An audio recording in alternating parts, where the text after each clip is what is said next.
In a world where justice is supposed to be blind, there are those who believe the scales are tipped in favor of the powerful. The ones who are meant to protect us are often the ones who cause the most harm. The police force, sworn to serve and protect, have become a symbol of fear and mistrust for many. And the court system, designed to ensure justice for all, has failed time and time again. But there are those who refuse to be silenced, who fight for change, and who demand accountability. Join our host, former Texas police officer and major crimes detective, Justin Carlson, on a journey through the darkness as he shines a light from his extensive 14 years of experience on police injustice and the failed court system.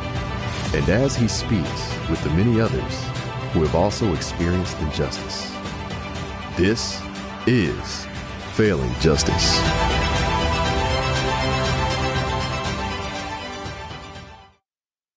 Welcome to the Failing Justice Podcast. I am your host, as always, Justin Carlson. Proud to have my co-host who's been away for, it's been a while since you've been here, but I got Preston Green Jr. with me. Hey, man. He is had an addition to his family. Yeah. Since the last time he was here. Yeah, it's been a while since I've been in, and glad to be back in the studio. New addition to the family. So I've got number 5 now. So, number 5. Congratulations to you. Thank you. Healthy baby, healthy mama, everything is all okay. Yeah. Good. Well, we're glad to have you back. We missed you. This is not only is he my co-host, he's actually my best friend too, and felt kind of lost without him the last couple of shows. But not that you're not a rock star, because in my mind you are a rock star, right? But we have a what I consider a rock star in the studio today. I'm going to give just a brief introduction. We have Cynthia Garza here, who is and Cynthia, you can correct me afterwards if any of this is wrong, but Cynthia Garza, she's the Special Fields Bureau Chief of the Dallas County District Attorney's Office and Chief of the Conviction Integrity Unit, the CIU. The CIU primarily reviews cases concerning allegations of innocence, but it also reviews cases involving instances of wrongful conviction. And you have been, Ms. Garza has been with the Dallas County District Attorney's Office since 2008, the Appellate Division, and then joined the Conviction Integrity Unit in January of 2010. And she was named Chief of the CIU in July of 2017 and has been involved in a significant percentage of the unit's exonerations. And so, Cynthia, welcome to the show, and big thank you for being here. Thank you for having me. Absolutely. So in case I got any of this wrong, and also maybe for a little more elaboration, why don't you just give us a brief introduction of yourself, tell us a little bit about, kind of going a little more in depth about what you do, and give your own introduction, I guess. Yes. So, yes, my name is Cynthia Garza. I am the Chief Prosecutor of the Conviction Integrity Unit and the Special Fields Bureau Chief as well in the District Attorney's Office in Dallas. So you're right. I joined the DA's office in 2008. I went into the Appellate Division where I handled all sorts of cases. And the way that I got to the CIU was because there was a capital case, a death penalty case that was up on a writ of habeas corpus. And what happened was originally this guy he was scheduled for execution, and the state found some information that had previously been lost or denied that it existed. And the DA at the time, Craig Watkins, pulled the execution, and he said, we need a full review of this case. There was an allegation of innocence in that writ. And he wanted somebody who had defense experience, because before I joined the DA's office, I was in private practice. And so he wanted someone with defense experience who who hadn't previously worked on the case.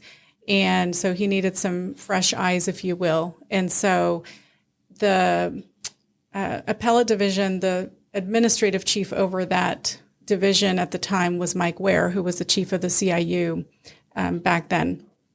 And Mike had asked me to start reviewing that case. And so I started reviewing it. I had worked on capital writs when I was doing defense work, so I was familiar with the death penalty litigation sorts of things that happened during that time in both the defense side, and this was my first time looking at it as a prosecutor.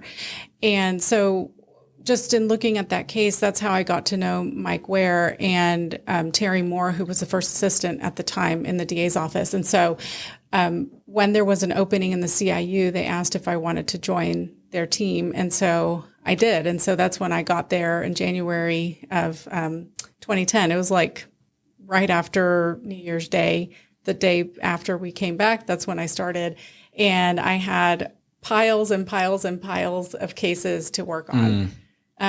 One of the first ones was Tyrone's case.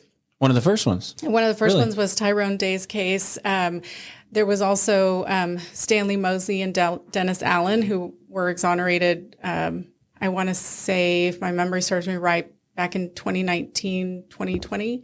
I think it was 2019. And then Martin Santian was also one of the ones that was on my desk. So there, you know, when I see the cases now, you know, when I see the cases that I worked on or that were on my desk at that time become exoneration cases, that means that they were in the system for so long. Yeah. And for many reasons, they were there for so long. Sometimes it's waiting for better DNA technology. Sometimes it's you're trying to find witnesses and things like that. But different things delay the system for various reasons, but it's not for lack of trying. So when was the Conviction Integrity Unit started in Dallas County? Do you know? Yes. So the CIU was started in July of 2007. Okay. It's the longest continuously serving Conviction Integrity Unit in the nation. And when we first, set up shop, it was, looking at cases where someone had requested DNA testing back in 2001 and to that present day in 2007 and had been denied DNA testing. And so we had a list of maybe 450 cases or so that the unit started looking at, and that's how the cases started coming about, because they were cases that involved sexual assault or something like that, where you were looking at a sexual assault kit, and you could submit that for DNA testing, and then depending on the results, then you can move forward with your investigation, or you confirmed the person's guilt. So with it being started in 2007, you said it's the longest standing. Was Dallas County the first one in the country, or had there already been one established before that you know of? Yeah, so there have been reports that in Santa Clara, California, there was a CIU or a CRU. I'm not exactly sure the word that was used to describe the unit, but they were established, I can't remember when, but it was before 2007, and then they went defunct for some time. And so when the CIU in Dallas was started, that unit, my understanding is it was not in operation at the time. Okay. And you've been there long enough now. I mean, you said it yourself. You mentioned Tyrone Day. We're going to have his testimony here in just a bit. But you mentioned him being one of your cases. You've been there long enough to see succession. Like, you've seen real results, and I think very highly of what you do and what your team does. Especially as, former law enforcement. Preston is still active law enforcement. And when we come across innocence work, wrongful convictions, and we just knew like we had to dive in, like we wanted to be a part of the solution, not the problem. So with that being said, though, can you give us a little insight into the process of how the Conviction Integrity Unit, what the process that they follow when reviewing cases of alleged wrongful convictions? Like, do you guys become involved just from letters from people in prison, or do the Innocence Projects contact you? How does that work out for you in the very beginning of receiving a case? Sure. So we get cases from all different mediums, and And we get cases from inmates, from people who have been released and are claiming innocence. We have letters from their family members, from private attorneys, from innocence projects, from the Forensic Science Commission, even from within our office. We get, cases referred to us. And so we look at all those cases as they come in. So we kind of have like an intake process, if you will. And then the case will proceed once we do an initial review. And when it gets brought from an attorney or an innocence project, then those get put into like a special category where we're going to look at the case. That doesn't mean we're going to open a full-blown investigation either. It just depends on the situation and what the claims are and what the state of the case is and the evidence. So I guess you would say you probably get quite a few. I mean, on average, like, I don't know if y'all keep up with these stats or not, but like, monthly or yearly, how many cases would letters you guys receive? Are you able to put a number on that? I mean, it ebbs and flows depending on what's happening in the media. But, I would say probably an average of, 300 to 400 cases a year that we get. And the requirement is we got to review each one of those cases. Even if it's a person who has previously written to us, we will look at the letter again, and we will take a look at the allegations in the letter. And so we don't just say, they've written to us 4 times before, we're just going to toss this. I mean, you still got to look at it, and you make your evaluation based on the information that you have. And is there a certain special criteria that you guys use to determine whether a case warrants further investigation? Like, is there... I don't know. In my mind, I think maybe that's, I don't know if that's like you get so many, I would think that's a case by case basis, but is that the right answer? I think it's a case by case basis. And I know that's very frustrating for people who like to have like a bright line or, surely it has to meet certain criteria where you check the box. Well, I mean, oftentimes it is case by case, and you have to look at the case as a whole. One of the things that you should be looking at, and I always tell my staff and anybody else who's interested in doing these sorts of reviews, is you got to look for the red flags. You got to look for things that historically have happened in cases that have led to wrongful convictions. Single eyewitness, for example. That's a big one. Yeah. Single eyewitness is a big look at, was there any type of testing done? If this was back in the 80s, early 90s, you probably didn't have any DNA testing done on anything. So look to see whether or not this is a case where if DNA testing were to be done, could it lead you to the answer of who the perpetrator really was or is? And so, it's things like that you need to be mindful of. And was there challenged forensic evidence used, like bite mark evidence? What about hair microscopy? Things that have been challenged more recently. And if that was the only evidence that put this person behind bars, then you really got to look into that case to see whether or not there's anything else that would give you an answer. Yeah, I've read some cases on the bite mark evidence and how that's been challenged, and some have even been overturned. Yeah. I can't remember Stephen Chaney was the Dallas County bite mark case that is the case where the Court of Criminal Appeals overturned it based on new scientific evidence, and that was because of the bite mark. There were other problems that happened in Stephen Chaney's case, but that is the big case in Texas with regard to actual innocence. That's so crazy how for years, some of these processes have been followed, bite marks, and then now, that's they're saying they're challenging those things, and it just I find your position very fascinating because you guys have to really, look at all of this and just do so much work on getting these cases overturned. But one of the questions that I've got kind of on this very topic is, what role does the Texas Forensic Science Commission play in the work of the CIU, and how does that unit contribute to forensic science and policy making decisions? Is it y'all? I mean, y'all probably work together often, right? Yeah, so the Texas Forensic Science Commission is huge. It's a huge deal. Not a lot of states have a Forensic Science Commission established at all. There's probably less than 5, if I have to guess. The last time I checked, there was only like maybe 2 or 3 other states that had one. Real quick, I don't mean to interrupt, but Yeah. for the audience, can you explain what that is for those that aren't aware? So the Forensic Science Commission is a commission that's established within the state, and they basically have oversight over forensic sciences that are used in cases.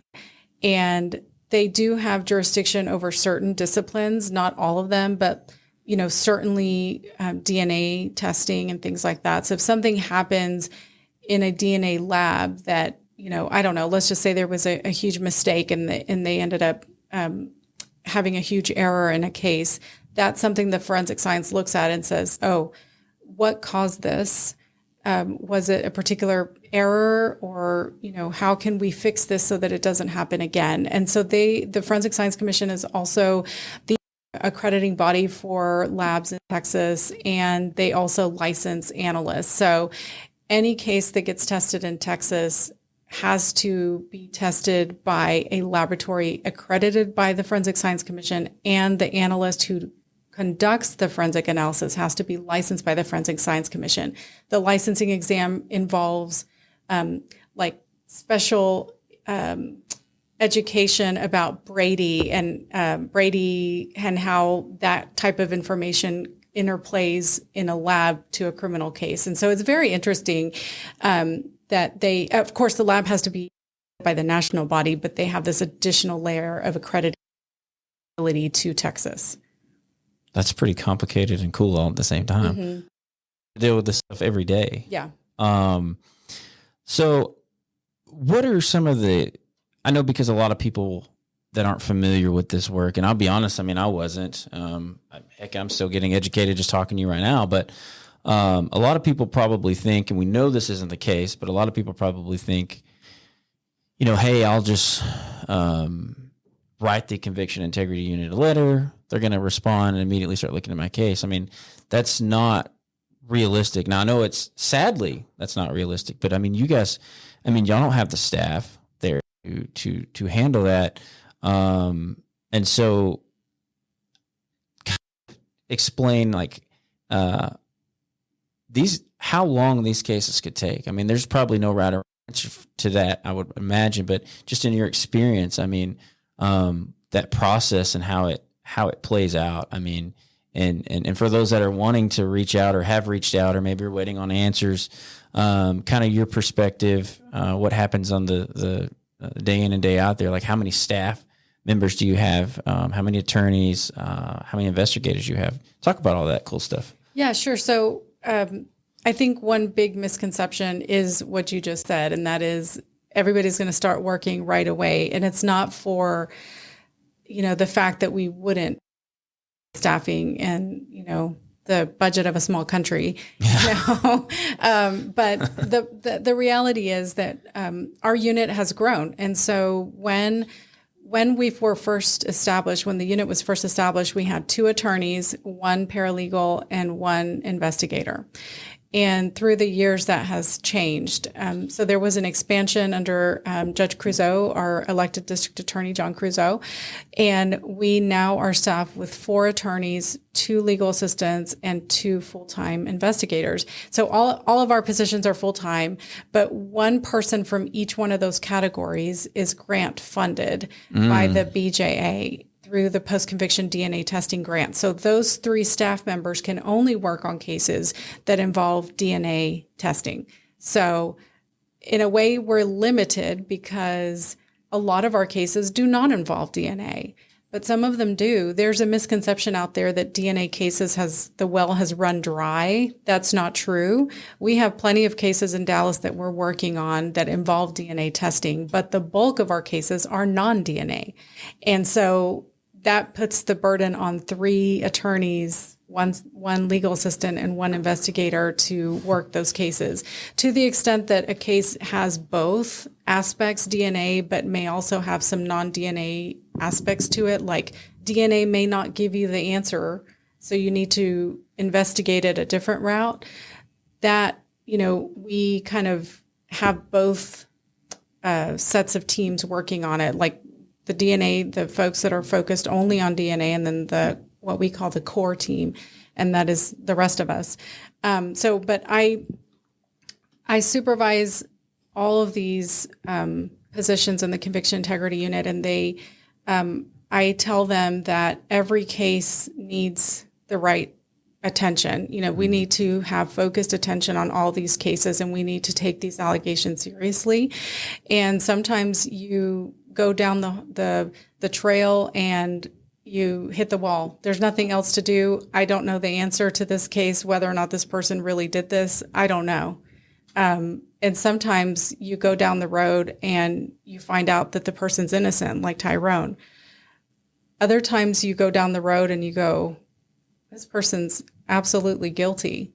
And they have just wasted resources and the time away from someone who's truly innocent. And at that point in time, it's like, we're going to move on to the next case. But,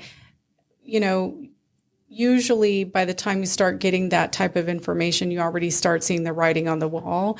But nonetheless, they have wasted time and resources and money that should go into someone who truly had a legitimate claim. But yeah, I mean, it takes a long time to investigate these cases. Some cases take a lot longer.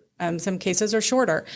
DNA cases where it's like a sexual assault, for example, and there's one perpetrator and no other people that we need to look at, then that's a little bit more simple, if you will, of a case, though I don't want to say that it is a simple case, because no case is really truly simple, but it's less complex than a case where you have non-DNA or DNA and non-DNA components, and you have to work it up to find every single witness who either may have been listed in a police report but nobody talked to them.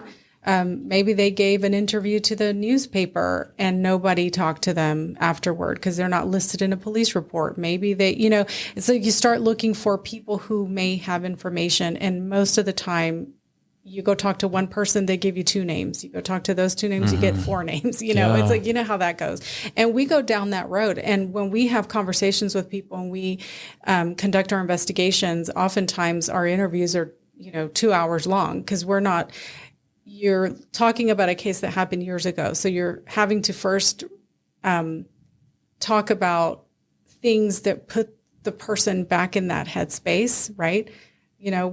What were you doing back in 1997? Oh, I was in high school. Okay, who'd you hang out with? X, Y, and Z. Okay, did you play any sports? Yes, blah, blah, blah, this, and this. And so you have to go and you have to put the person back in that time frame and that mind frame so that they can have a conversation where they're able to recall details. Because oftentimes if you go to someone and say, well, 1997, do you remember talking to a person named Joe? I don't know what you're talking about. Get out of here. I don't have time for this.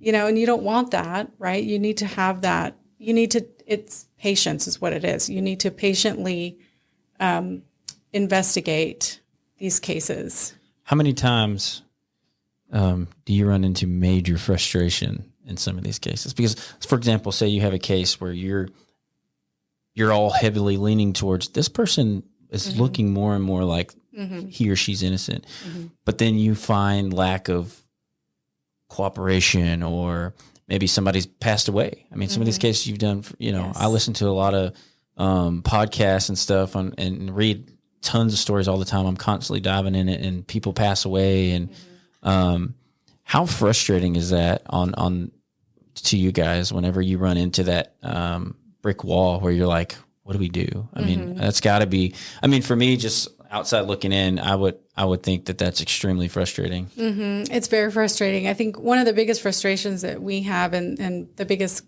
issues that we have are trying to get records, because when we decide that we're going to take a case for investigation, you don't just go out and start hitting the pavement, right? You need to gather up as much information as you can. So that is like, you go out and you ask for police reports. You need your investigative file. You need the medical examiner's file. You need the laboratory's file.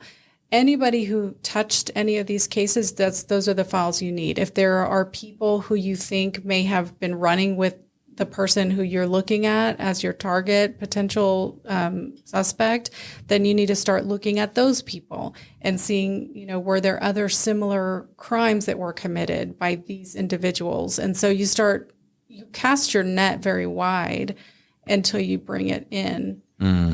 Because if you don't, you're going to miss something. And that's precisely what you're trying to avoid.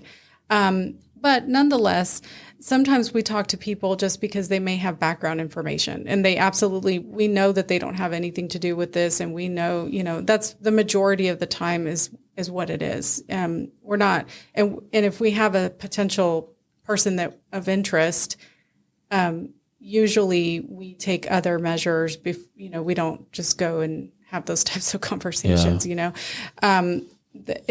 you have to be very mindful of what you're doing because you are the state when you're out there talking to people or investigating cases. So you need to make sure that you have as much information as you can when you're out there making decisions to talk to certain people. I'll be honest, I had no idea that your staffing was so low. Mm-hmm. I didn't until you said that.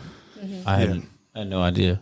Yeah. So if you look at conviction integrity units around the country, some of them are staffed similar to ours. Some of them are slightly understaffed. And then others have a huge staff, like 10 attorneys, 4 investigators, this, that. And then I'm like, wow, you guys have a lot of staff members. That doesn't even sound like a lot to me, especially when because when you have. So I would look at it like a CID unit and a law enforcement agency. Like, you'll see these units, they got 20, 30 detectives. You're talking about that's what I'm thinking. Conviction integrity unit to work these. Yeah, you're way understaffed. Well, so when we're looking at these cases, because they have already gone through the system, so you have, if the case had been appealed, then you have a reporter's record. So you got to read all what happened in the trial. Hundreds of pages. Yeah, hundreds of pages. Then you got what does the trial file look like? So then you got to go through that.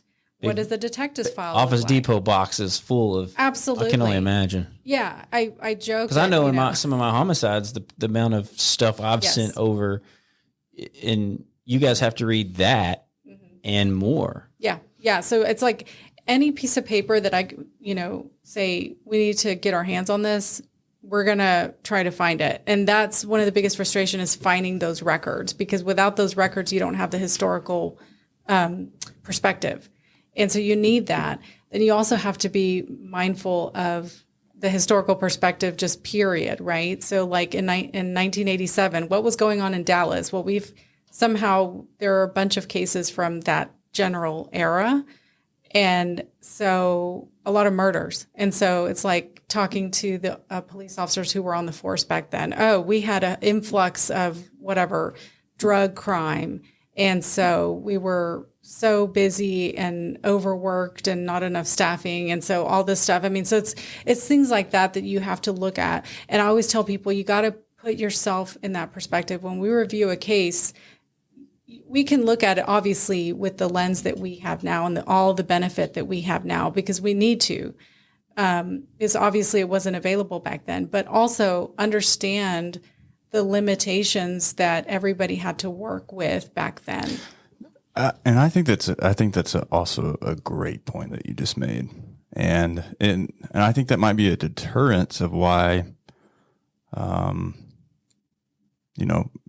maybe it's political or whatnot. That might be a deterrence to why we don't see more of these units and more resources being put towards this, because it gets kind of personal on the law enforcement side, and I could see how agencies or detectives who've had long-standing good careers, and then somebody comes and says, "Hey, we we think you got this one wrong. But the way you just explained it is a great way to approach that. We understand, one, people make mistakes. You know, we're human. There's going to be human error. And then two, like where we are now, technology wise, everything, like we have so many more resources. So it's not saying that we're saying you're a bad detective or a bad cop or whatnot. It's, you know, there could be justifiable reasons why something we have now, a resource we have now, you absolutely couldn't have proved the innocence back then. You know, that's just kind of my thoughts on it. But I do think that on the law enforcement side, this probably, you know, these topics make people a little uneasy. Yeah. Right. And I think that, I mean, we definitely do. We need to put more resources towards what you're doing. I'm sitting here just thinking like a squirrel moment here, but why can we not take what you're doing and treat it like, and create something like the Children's Advocacy Center, where everybody loans out a detective? And, you know, why can we not mandate one of those in every 2 counties? Or maybe we need to do one for every 3 to start out, but just like the importance of what you're doing. I had no clue that even existed until we started doing this show. And, you know, after talking to people like Tyrone, it's like, this is just as important as getting successful convictions on people who commit crimes.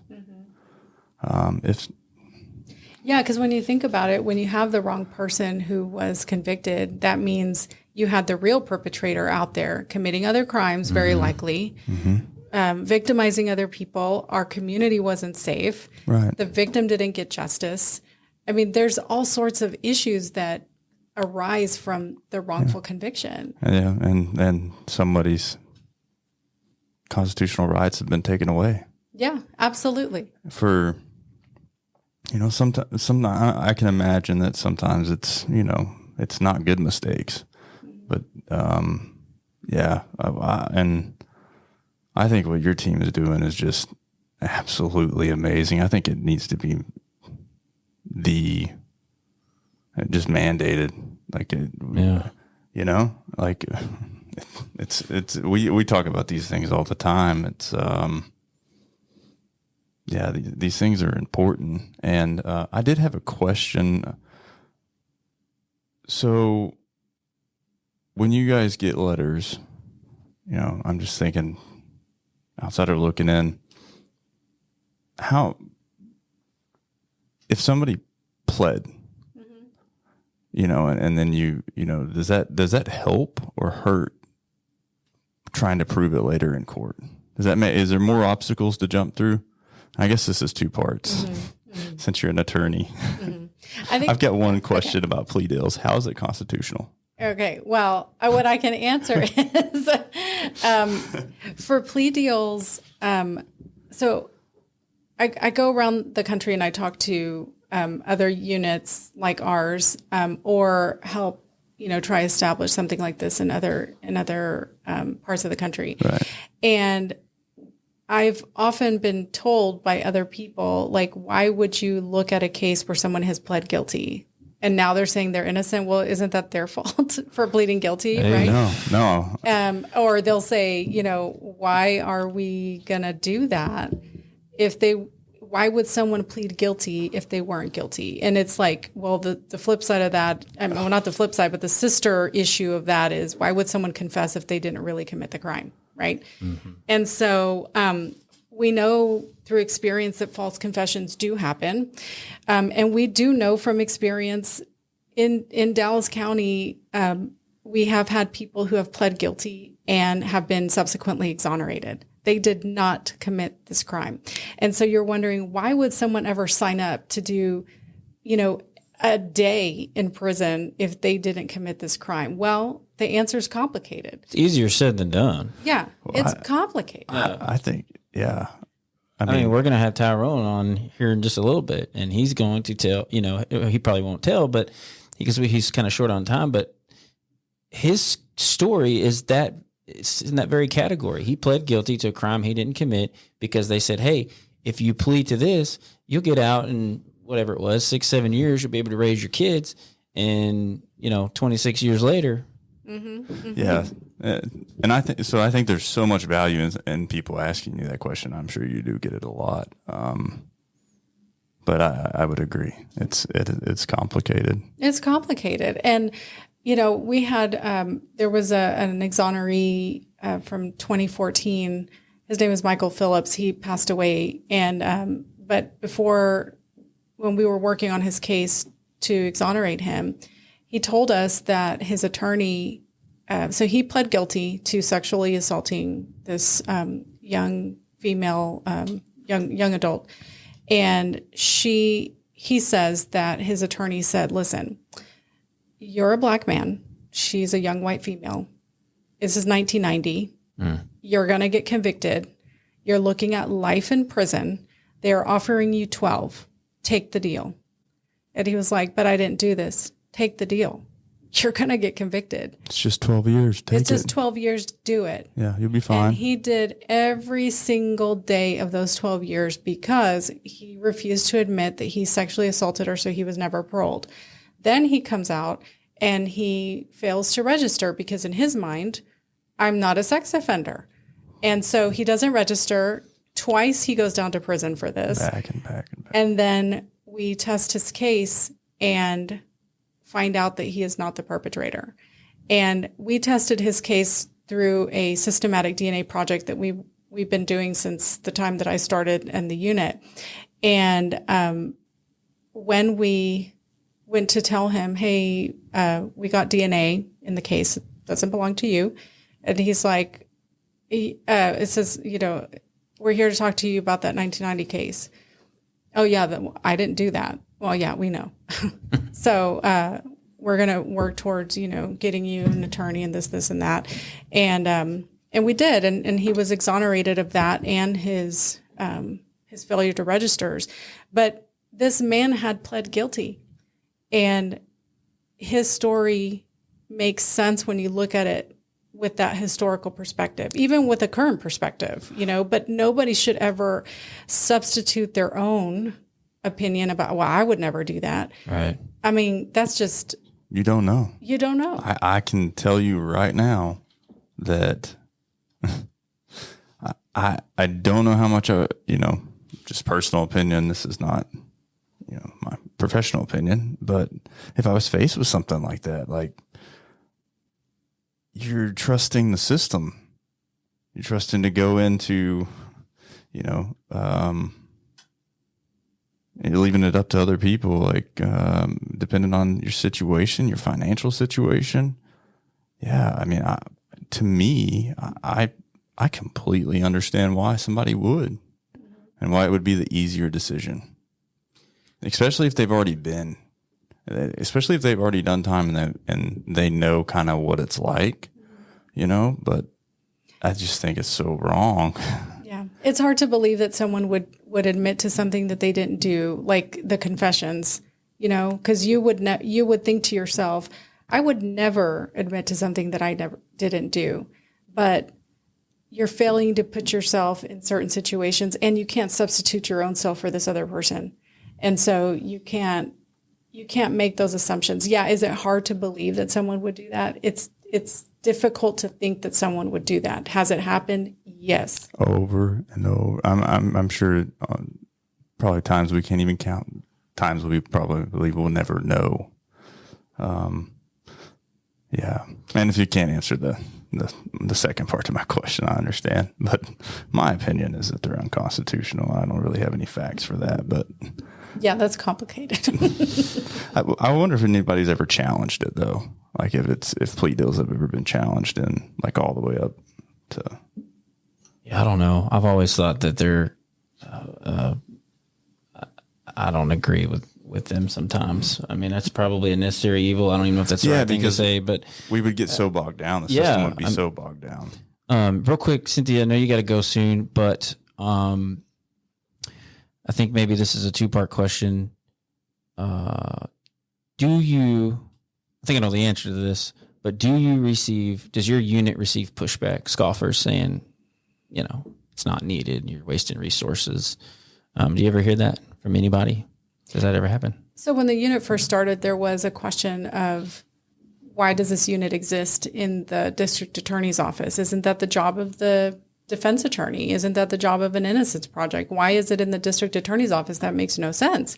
But the idea behind that is prosecutors, our obligation is to seek justice. And how is it justice to have somebody who's innocent in prison, right? That's the complete opposite of that. Yeah. And so therefore, it should be the job of the office who put this person in prison to look into the case to see whether or not this person is innocent. And so there were naysayers and there was pushback. But when the unit started, having all the exonerations, they started realizing, well, maybe this isn't a far-fetched concept. Maybe we were wrong. But nonetheless, I think there's still people that either they internally think that and don't voice it, or voice it perhaps to maybe just to certain people. In the more recent years, I have not had an instance where someone has come to my face and said that directly to me. But I have had people say things directly to me. And the second part of that question, the reason I ask it, we talked a little bit off camera about this earlier, but I can tell you, we like to be real candid. I mean, the show is about insight for those that don't understand, the legal system, law enforcement, prosecution, innocence work. But I can tell you from our side of things, being in law enforcement, I did 15 years. He's still active. And I was this guy. I was the very guy that I'm about to tell you. Like, you hear all the time, all you're looking for is an arrest. You're looking for that's a stat that makes me look good as a detective. I put away so and so got convicted, and just since starting this podcast, I've had so many people. I mean, people that were friends. You get a lot of like fake emails and stuff. People saying, what you're doing is crap. You're not helping the system at all. And so I can tell you that we hear that from our side. And even when I was in the ranks, like, so-and-so's not innocent, so-and-so's guilty. And those are like implicit biases, preconceived notions that only hurt justice and hurt their freedom and their rights. And so I want to ask you, lastly, and you can speak to law enforcement and not law enforcement, but specifically, I want to touch on law enforcement because we do have quite a bit of law enforcement in our audience, our listener audience. What would you say of how important it is to investigate cases properly, especially when detectives get those cases and they're over? How important is that to preventing a potential wrongful conviction? Okay, I'll say this. I think that the officers who are coming up in training right now, the young attorneys who are, barely starting their career, they have a different perspective than I think a lot of us who started before it was a known thing that people were wrongfully convicted, right? I mean, historically speaking, there have been cases where exonerations have happened even before 2007, right? But they were rare in the sense that they weren't investigated in this way, number one. Number two, some of them came because of just very egregious issues that happened in the case. But I think the new workforce, both in law enforcement and prosecutors, have a different perspective because this dialogue has been happening, right? When I first started prosecuting, when I first started practicing, even when I was in law school, the notion of a wrongful conviction wasn't really something that was embraced as something that could happen. And so when I first started interviewing for jobs, this was something that, I'll tell you this. When I was an undergrad, I was a psychology and sociology double major. And when I wanted to go into grad school for psychology, so one of the things that fascinated me was eyewitness memory. And I started studying eyewitness memory as an undergrad in preparation to do my master's thesis. So I did what would be like the initial part of your master's thesis. I was in a special program called Distinction in Psychology at SMU. And so I did my distinction, but I ended up going to law school. So I didn't pursue the master's career or the PhD. So I nonetheless had that on my resume, and people would ask me about that. What does that mean? What is this? Oh, I studied eyewitness memory. And what did you think? Well, it's not always as reliable as we think, right? That's not to say that if you have a case where you only have one eyewitness, that eyewitness is 100% wrong. Right. You got to look at it. You got to look at all the other factors that can make up your case, right? And that's a perspective that I also bring to the table now. And so people are like, well, how'd you even get into this type of work? I'm like, well, my passion started a long time ago. And I understand how the system has changed now. And I've seen the changes come across my desk, from legislative changes, from different things that we've learned from exonerations, right? Because it's not just about having it, it's about realizing what went wrong and how can we fix it. And that's what those legislative changes have been made. So a lot of people go around thinking, well, look, we got body cams. We got basically pole cams everywhere. We got fusion. We got a whole bunch of stuff that we can tap into. We're not equipped like the detectives in the 80s. Mm-hmm. Wrongful convictions are not happening now. And I think that wrongful convictions probably will be curtailed in the future, because we have so much technology. We have so many advantages that weren't there back in the 80s and the 90s and even the early 2000s. But that's not to say that we can be asleep at the wheel. We have to always be vigilant. Absolutely. Always ask questions. I always tell people one of the things that people fail to be curious about things. Just because somebody says something, you shouldn't just take it at face value. You got to look into it, right? I mean, that's what we should be doing. We should always be questioning things like that, because that's what makes us good investigators, good detectives, good prosecutors. You need to look to see whether or not is there an alternate theory that's out there. And that's not to say that you are disrespecting anybody because we had different opinions, but that is really cross-checking, right? It's checks and balances. We need to be doing that and asking questions.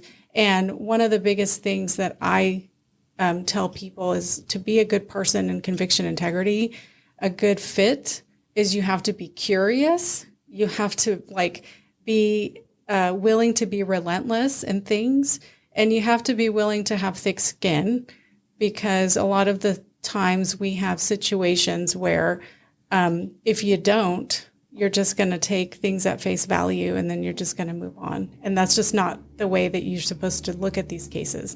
We're there for a reason, and we got a job to do.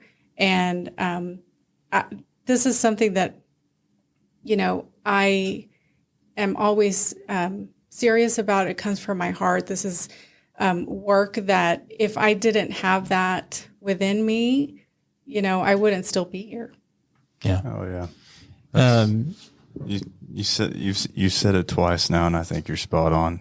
I mean, you have to have the heart, and I think that in reference to the generations coming into the workforce, people coming into that'll eventually be taking our positions and leading us into the future. I think they do have a different perspective, and I actually believe that they have the heart. Mm-hmm. They really do.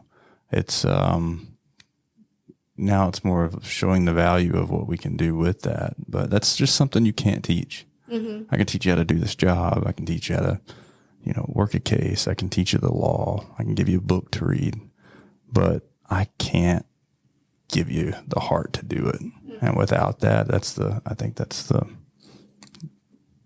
secret right there. Yeah, I think that's right. And I think a lot of times people take things for granted. I mean, you could have the most book smart person, but they cannot investigate a case because they just can't wrap their mind around an alternate theory or an alternate perspective. Right. And so you need to have a lot of things that kind of make you a good investigator, if you will. And that is like, and I use that term very broadly. And that goes down to the detectives and everything else. But I think a lot of times people become very jaded.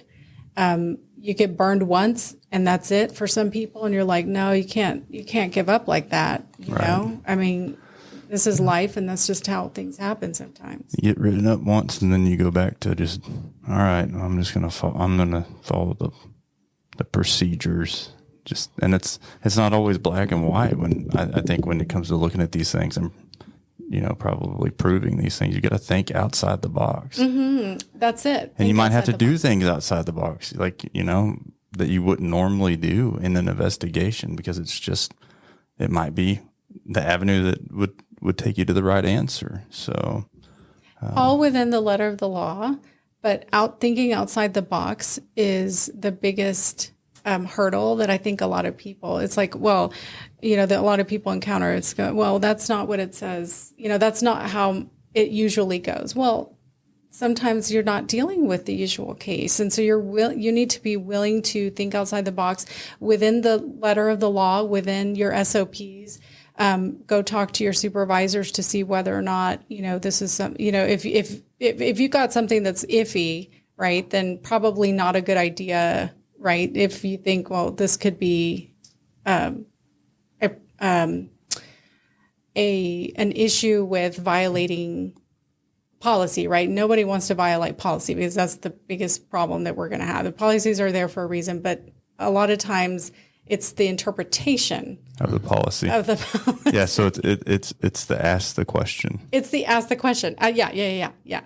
And so I think people put themselves in boxes, and oftentimes that's how you get to be, you know, on our desk is because someone didn't think outside the box, you know, and, you know, now we have the new generation and new technologies that's around. And so, you know, we'll have interns that come and help us out during the summers or whatever. And they're like, well, if that detective would have just gotten the surveillance camera from that 7-Eleven, it's like, this was 1987. They didn't have surveillance cameras, you know, or where's the body cam for that? Well, they didn't have body cams. That just started like a few years ago. So it's things like that like, that challenge people that are looking at cases post-conviction, right? So you got to think about what era were we in at the time and what technology was available. Yeah. So it's crazy. Anyway. All right, so we have Tyrone Day here. Tyrone, you're coming up on a year. Coming up on a year, May 24th, from being exonerated in 2023 from a crime that you did not commit in 1990. Yes, sir. And you were sentenced to 40 years and ended up doing 26. Is that right? 26 plus some parole, so it's a total of 30. Yeah. I guess 33 years. 33. Yes. The reason you've been on the show before, and we think very highly of you. And the reason we wanted you on today was because we wanted you to, we know that Cynthia was a part of your case. And so a big part. Yes, so what we want to do is pretty much just connect you two and and tell the audience how crucial the Conviction Integrity Unit here in Dallas County was to getting you exonerated and getting your name back, and how you felt about that. Actually, I went through a successions of people working with the district attorney office, and I never knew really that Cynthia was there the whole duration of my case being investigated and unfolding, as the DA office integrity unit began to work on my case.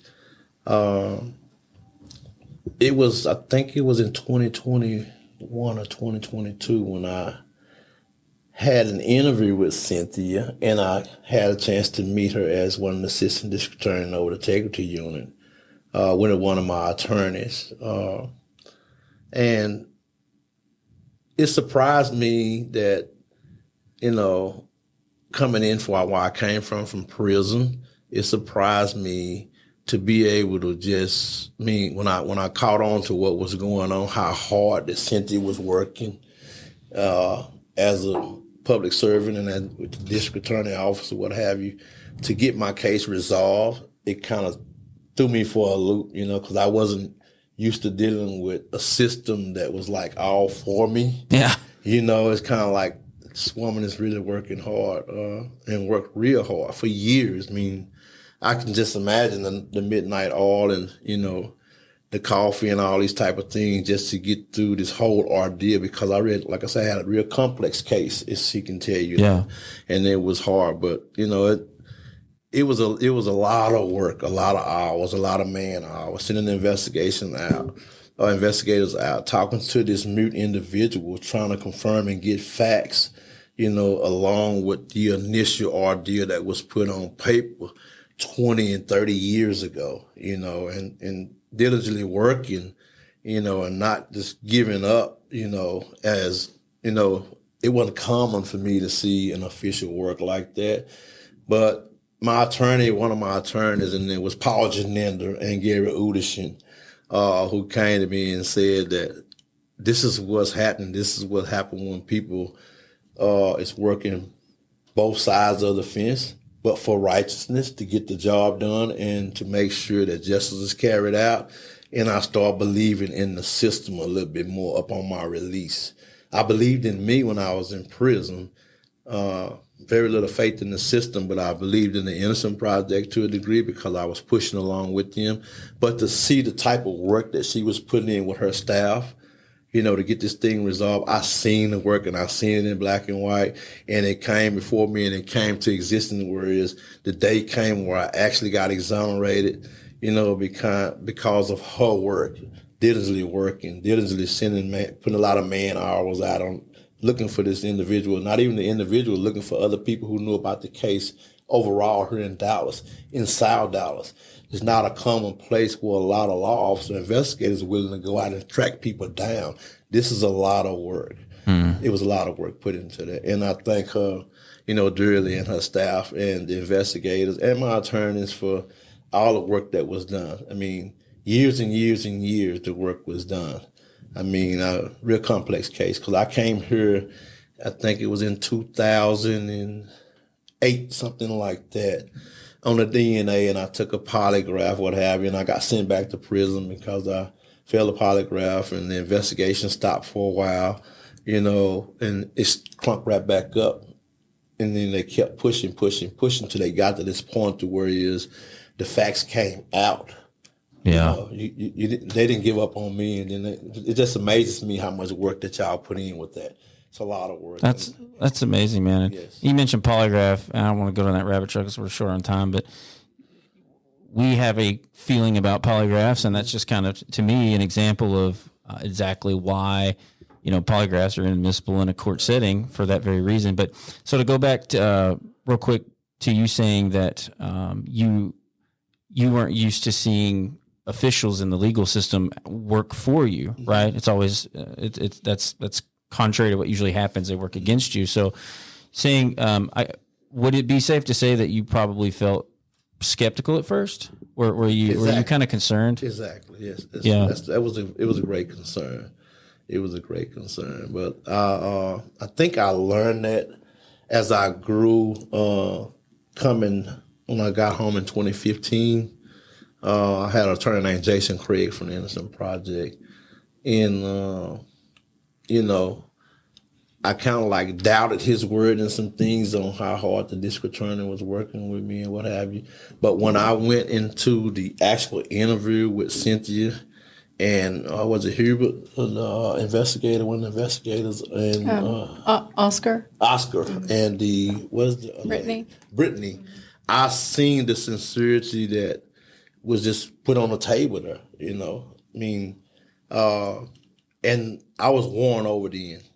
I still was skeptical when I that interview happened in 2019, 2021, something. It was during the pandemic. Remember, we were wearing masks. Yes, yeah. yes, and that's even during that period right there, just to be able to come out and, be willing to work during the pandemic and get this done, and calling me out to come with an attorney to the courthouse. And some of the courts wasn't even open at the time. Right. But this is the work that was put in, and they won me over because I seen the sincerity of these are state officials who really doing a great job, at what they do.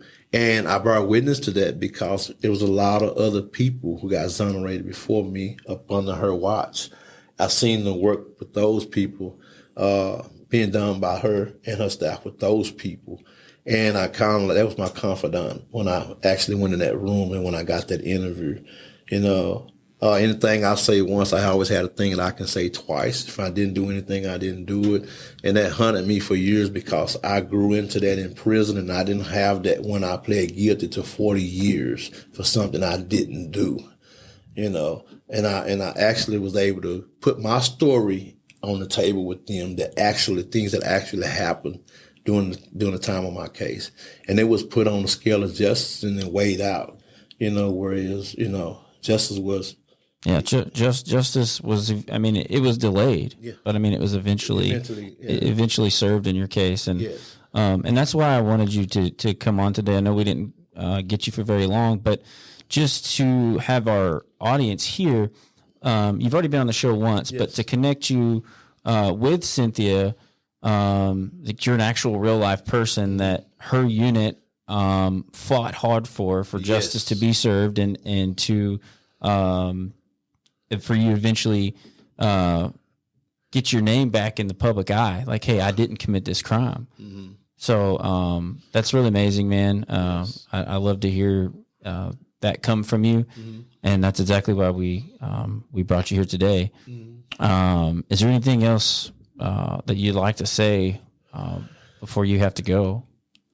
And I appreciate you bringing me on the show, both of y'all. And I like to be in the presence of the person who actually done the work on my case. It was like I got to be here today because, I want this to be seen because that's the connection there.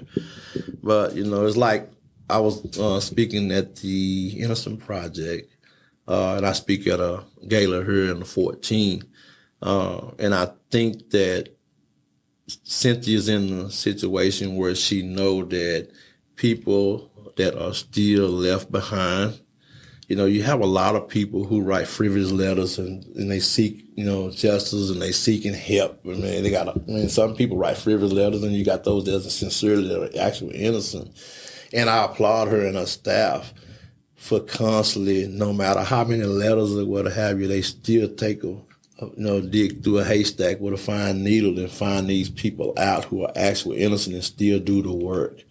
And she actually know that people are dependent on her and their attorneys, to do the right thing. Of course, that's her trend to do the right thing. She's built that, not only in Dallas, but I think she's been honored around the states for that. Country. And that's what I like about, what's going on here in Dallas with the Integrity Unit, because they seek out and they find and they bring about the truth, justice, and bring people back home to their loved ones.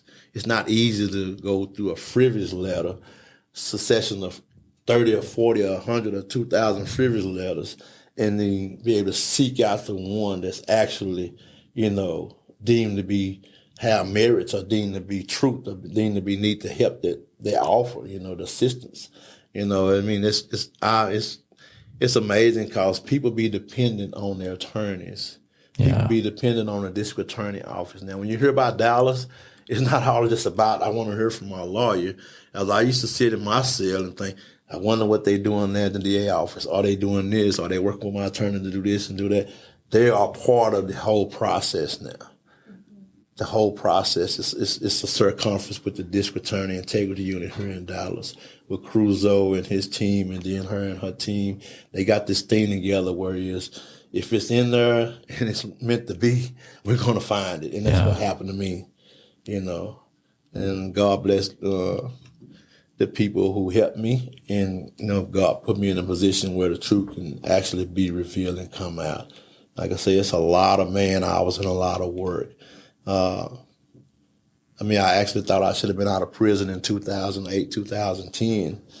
But, I didn't give up, and nor did they give up on me. Well, that's what I was about to say. I mean, you had a whole team, her team of people working for you that didn't give up, and that, and man, that's just amazing to hear. Cynthia, before Tyrone has to go, how does that make you feel? Obviously Tyrone's not the only one, but how does that make you feel to hear, Tyrone talk about you and the work that you and your team did? Because I'm sure it wasn't just you. I mean, I'm sure you have a whole team of people that put in a lot of hours. How does that make you feel in your, and I'm sure you can probably speak on behalf of your whole unit. I mean, how does that, because the rest of the world says, like, society is just, the majority of society is, throw away put them behind the cage, throw away the key, right? And you guys do the quite opposite. I mean, you fight for justice. And so how does that make you feel, especially in Tyrone's case? Well, it's extremely humbling. Thank you so much ma'am. for your kind words. Yes. The work that I do it from my heart. I am a public servant, and I take that responsibility very seriously. And that's how I train my team. Anytime we're looking at these cases, like Tyrone mentioned, I mean, there's a bunch of people that write all sorts of frivolous letters, and you're going, the easy thing to do is to just become jaded and say, yep, here's another one. Here's another frivolous letter. But I always tell my team, and I remind them, that's not what we're here for. Okay. You might find 1 or 2 or 3 or 4 in one day. Okay. But we're here to find the cases where the people are actually innocent. And it takes a lot of time and a lot of work to find those cases and then to work them up. Years in the making. Yes, ma'am. Lots of man hours. I'm a witness to that. Yes. And people don't understand why or how it can take so long, but that's just the way that it is, the way that the criminal justice system works. And I know in different states it might be a little bit different than it is in Texas, but nonetheless, I mean, I know that when we send up a case to the Court of Criminal Appeals and we're saying this person is actually innocent, we have dotted all of our I's and crossed all of our T's and looked under every single rock and pebble that you could ask. And there is nothing that will take that away from our investigation. Nobody can say, hey, you guys cut corners or you did this. Nope, we did everything. And so when we put the district attorney, when he or she signs off on a case that way, we have done a thorough investigation. And that's what, the conclusion that we've come up with evidence to prove that position. Well, Tyrone, we appreciate you being on. We know you got to go, but thank you for being here and being a part of the show, even though it was quick. We find you valuable. We're so thankful that you are exonerated and you're able to be here with us today and share your story. And you can better believe that Failing Justice will continue to share your story far and wide. So, All right. Thank y'all for inviting me. Thank you. Thank y'all. All right. Cynthia, I want to thank you so much for coming on. You are just, like I said when we started, like I view you so much as a rock star. I've been following you for some time now, and so it's an honor to have you sit across from me and for you to agree to come on the show. And you're a pillar in this community, and I know you already know this, but I'm gonna hype you anyway because I think you just need to always remember that what you're doing is so important. And I know there's so many people out there that appreciate it, myself included. And just thank you for what you do and for coming on the show today. Thank you guys for having me. Yeah. Absolutely. I think it's cool that old Tyrone's here.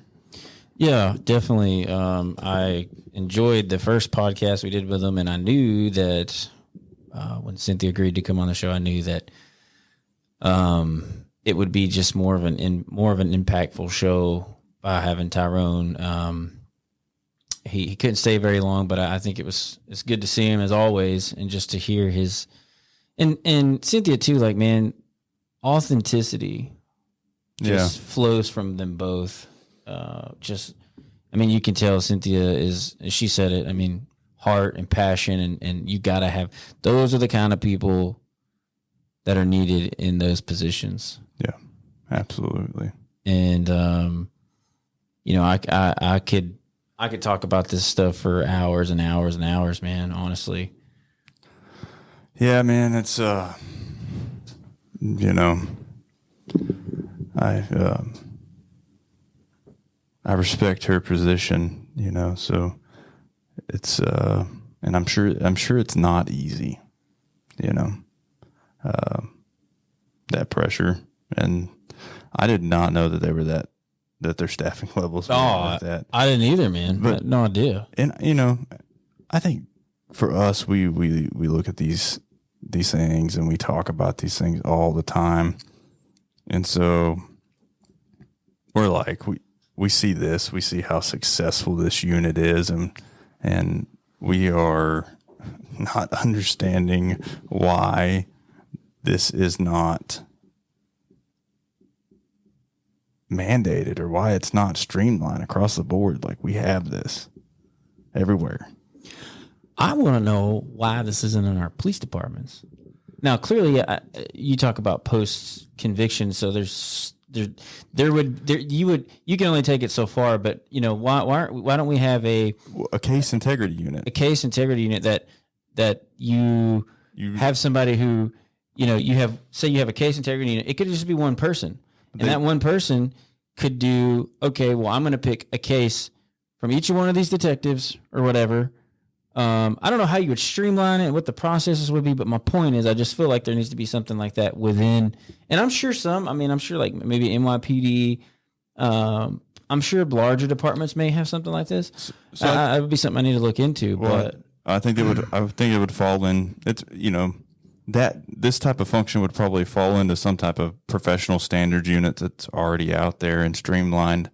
But, you know, well, I think what we're talking about is some type of unit or person in that department that sole purpose is to look at every case through a different set of lenses, through the lenses that, you know, Cynthia and her team. No, there would be some things. I mean, I think like maybe you got to be careful, right? Because you have some bias involved there, because maybe you're a detective, but I'm in the case integrity unit and I'm your friend. You see what I'm saying? I could see how you could, I mean, it would have to be a well thought out, you know, for policies, procedures, the right people go into those positions. But because the reason I mention that is just to be transparent, like that's a very real possibility. Yeah. I think it's, you know, if you approach it from the standpoint, it doesn't even have to be a sworn position. Yeah. You know, just somebody to check, just double and triple check the stuff before we send it out. Yeah, no, I agree with that, man. And I want to say, I laugh about it because I want to say, I was watching a video from Tyler PD, here in Texas, Smith County. These guys from I think they called it something conviction integrity unit or something. They were out talking to some of our past guests. Actually, our past guests had a complaint with an officer who they didn't feel like told the truth in a report, and you could just see the like nonchalant, I don't care what you're saying to me right now approach from these guys that were in this integrity unit. And one of the points made was, well, you're investigating your own guys. So I'm sure all that could be figured out and ironed out. But if you have the right people in there, man, I'd love to be a part of one of those units in a police department. But the problem is police departments don't want to hire me because I, you know, stand for right. And if you've whistleblown or been fired or whatever, it's hard to get hired. But my point is, like, I just think that having something like that within, like, before it even gets to the DA's office, you know, it's just another checks and balances system that you can put in place before it gets there, before it gets to Cynthia's office. Yeah, because it's so much. It's a better outcome if we catch a mistake and can admit to it before we send people through the system than having to catch it after, right? Yeah. To me, that's a fixable mistake if we catch it before. And it's like you said too, like we realize when you're dealing with human beings can make legitimate mistakes. Human error. It could happen. Now, you're always going to have somebody out there, especially in today's society, who may try to spin it, right? Oh, well, just because you're a cop, your human error was, completely unconstitutional, illegal. I'm going to sue you. You're always going to have that, but you can have legitimate human error, and when it's discovered, we've talked about this before. Like you can stand up and say, "All right, we messed up." But the problem with that is you got liability. Cities, agencies, counties, municipalities, whatever. They don't want that liability. You can't be worried about it though. It's you can't be. I agree, you can't. But I'm giving the reason why. People. That's where you get in trouble, because you find said mistake. Okay, here's a mistake. I'm going to try and cover that up legally, as discreetly as possible, because if I cover it up, and it may, in the cover up may be in the name of liability. Yeah, and that's something that I think we just struggle with, and I'm sure it's not just in our profession. It's everywhere. Everybody avoids liability. Nobody wants lawsuits. Nobody wants criminal charges. And the thing is, I just feel like if you get into this line of work, and you want to be a public servant, you got the heart to do it. Then when you make a mistake, you just need to own up to it, because that's character and integrity right there. If it's a fixable mistake, let's fix it. Let's work through it, and we'll move on. If it's not, we'll discuss what we do from there, but we owe it, right? Because that's what these are professions. That's what the system is about, is service. You see it going on nationwide, man. That's crazy. The criminal justice system, it is what divides this nation. I firmly believe it. I stand on it. I'll go to the top of that skyscraper over there and just start yelling it. If we could start working on that, I think that we would see less division. Well, Cynthia and I were talking off camera. I don't think she'll have a problem with me sharing this, but we were talking a little bit about politics, right? So I think about where I'm from, back home, Smith County, super conservative. You get a DWI there for your first time, or possession of marijuana, like you're probably going to do 30 days. That's just what they're known for, right? It's conservative. It's predominantly Republican. And we were talking how political parties, how political parties play into justice sometimes. Because I think about, just be honest and candid. That's what we do on the show. Will there ever be a conviction integrity unit in Smith County, Texas? I don't want to say never, but I tell you right now, it's nothing that they even think of. I would go out on a limb and say that that's something that, and not just them. I don't want to pick on them solely. Think of all the conservative places around the state that would be like, not only no, but hell no. And that's why I asked Cynthia the question, like, hey, did you receive pushback? Have you received pushback? Because we hear it all the time that's the thing. People sometimes think we're crazy with some of the stuff we say, but there's a lot of conversations, man, that take place that the general public just doesn't hear about, right. And these conversations, I can imagine this coming up in some of these conservative counties, like, how about we have a conviction integrity unit? Well, I don't know about that, it's, and I feel like a lot of it is also, has to do with culture and politics, Yeah. So here's the thing, I'll say about the politics, and I don't think that there's a way to take politics out of the criminal justice system because politicians create the laws that the criminal justice system upholds, right? Mm-hmm. The missing perspective here, in my opinion, is the people elect the politician or the elected official whatever the people decide they elect, you know, whatever party that is, that is the direction that elected official will take that office, whatever office they hold. I think the challenge that we run into is that the integrity of the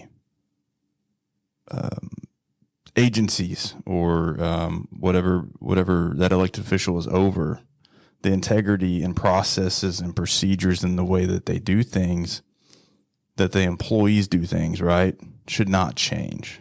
And I think that we change with the perspective. Yeah. With when things change from one way or the other. Well, that's why when you hire a sheriff, they'll get completely rid of the whole staff. Right. And, you know, I guess that's his prerogative, because maybe he was elected to do that. Maybe you just got a bunch of rogue deputies out there. I don't know.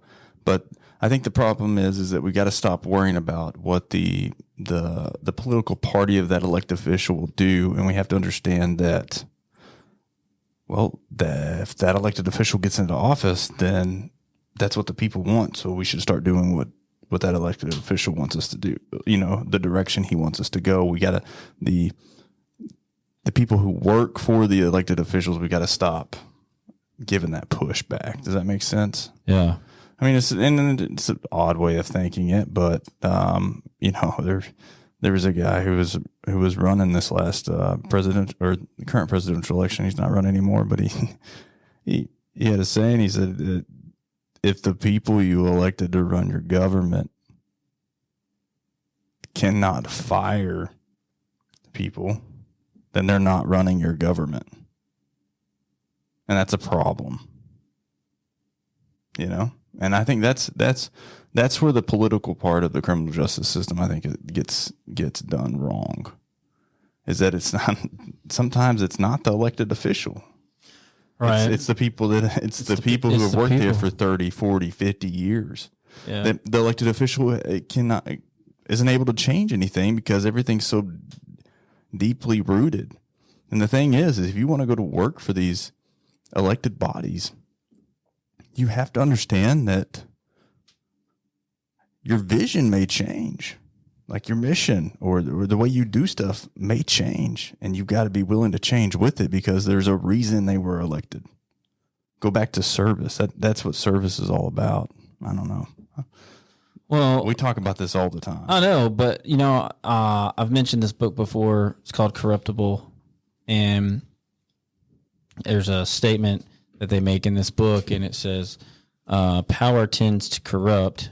Absolute power corrupts absolutely.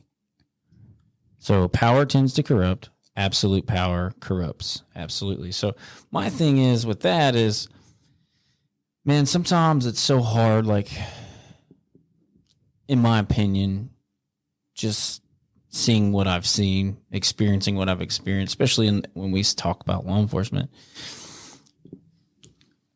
Sometimes people get in for a sheriff, for example. Sometimes they get elected, and in their mind beforehand, they're saying all this stuff. They're going to do this stuff. I'm going to change this. I'm going to change this. But when they get in the seat and they realize where the money's coming from, they realize who has the power. Oh, well, if I, you know, piss this person off, you know, maybe his mom's a commissioner or whatever, right? And things just, you've seen it so many times, things just tend to dive deep, man. And that's everywhere, but I mean, we're specifically speaking law enforcement here. Same with police chief. Police chief can come in and have the greatest ideas in the world and want to just do right and you know, get rid of any corruption or misconduct, but you know, they have battles to face. A lot of times, man, people don't want to change. They say they want change, right? But then if the change doesn't benefit them, do they really want change? Well, or not only benefit, but if it's hard, if it's going to cost you something, that's, you know, that goes back to, you got to be willing to be vulnerable to be a good leader or to change something. Cause you have a risk of it costing you or others that you care about, something. So, yeah, I agree with you.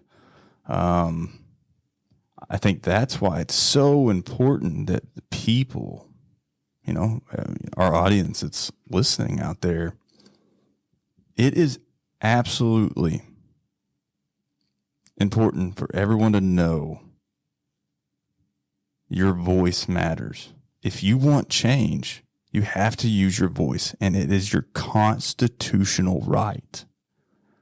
So, I think we get hung up on, you and I, we start talking about in these conversations, we see things going on, especially with elected positions,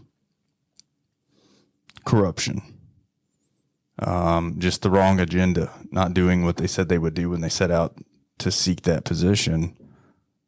The biggest problem is that nobody gets loud. Yeah. And then when you do get loud, you're viewed as, you're silenced. Oh, you're radical, you're crazy, you're lying. Right. And that's why, and I think it'll change. I do. I have hopes. I agree with kind of what you and Cynthia were talking about. I believe, she said it, like the ones that are in training now, different generation, cops. But I'm outside of cops. I'm just saying the generation now, they're more connected, they're more aware. Yes. And I think we're right now, I think we're cleaning up the past 100 years or longer, right? Longer. Centuries. We're cleaning up a mess, and I think the generation coming. You say what you want about this generation, but there are a lot of them who I believe are going to make a big impact on our world, our country, and that also includes law enforcement. Absolutely. Yeah, I think it's coming. It's just we're in a battle right now. Well, we're in a hell of a battle. It's going to take time, and we have to change our mindset of us doing the job that are in the careers now. I hear it all the time, and I hate this argument. Well, this generation, they expect something different. Well, hell yeah. Or they don't see it the way we do. Isn't that the purpose of life? I want the next generation to do it better than me. I don't expect to agree, or I don't expect to have the same mentality, because it's just different. That's why we evolve over time. That's why we, our goal in life should be to move forward, not backwards, to progress society, not regress it. And I just think it's a lousy excuse, and most of the time it's an excuse used because you don't want to change. So let me tell you something. This is the cold, hard truth and facts. And anybody who doesn't want to see it, I don't know how I argue it with you, but I'm going to tell you. You will not change a generation. So get over it. You will adapt to the generation. It is your responsibility as leaders to adapt to the generation, because guess what? One day, you're not even going to be in the position you're in, and that generation is going to be in charge. So quit worrying about changing it and start worrying about how to work with it. Can I get an amen? Brother, amen. If I had a button to push where the choir was singing, I would push it. But I agree with you, man. I completely agree with you. And I'll be honest, I think that's probably a hell of a spot to end the podcast on. Well, because I appreciate you giving me the last word, my friend. Yeah, man. And it's been good getting back in the studio with you. Thanks for excusing my tardiness and absences the past couple of shows. Yeah. I'm glad you gave me time off. Well, hey. I don't know what the. Well, I didn't think I was going to make this show. I had that dental surgery, emergency dental surgery yesterday, and I called Preston up. Had a wisdom tooth that really decided to just push its way through completely sideways and had me in some awful pain and had an infection. And I knew I had the show. We had the show today with Cynthia and Tyrone. And I was like, man, called Preston up yesterday. I said, here's everybody's number. I'm going to need you to handle it. And I got faith in you, dog. I knew you could do it. You know, sometimes I got you. Yeah, so I had to hit him with all that information yesterday morning at like 10 o'clock in the morning. I knew our show was at 10 o'clock today. I said, you got it, man. I don't know if I'm going to be there. And luckily everything worked out and I feel so much better today. But you definitely have been missed. And I'm glad that you are back in the studio and we're able to be here today. So yeah, man. Always. Just want to thank everybody for joining us on the Failing Justice podcast. We're still learning. We're still growing. We're still adapting. We're still trying to figure it out. If we're being honest, we are all about transparency here. So, you know, we're looking at some things. We don't know if we're going to still do it twice a month. We may go to once a month. We don't know yet. But either way, we appreciate those that are sticking with us. One thing for sure is we're not stopping. We're pressing forward. It's just a matter of what that looks like. That's best for everybody. But Failing Justice, failingjustice.org, at Failing One Justice for all social media. Please like us. Please share us. Tell your friends. Tell your families. Tell your coworkers. Tell the people you hate. Tell everybody about us. That way we can continue this mission of fighting for right and fighting for justice. And with that, we're out. Until next time. It's not just an organization, it's a call to action. Join us on this journey, satisfaction. Dismantle barriers, build with passion. For a future with justice is not a fraction. Yeah, failing justice. Yeah, failing justice. Yeah, failing justice. Failing justice. Failing justice.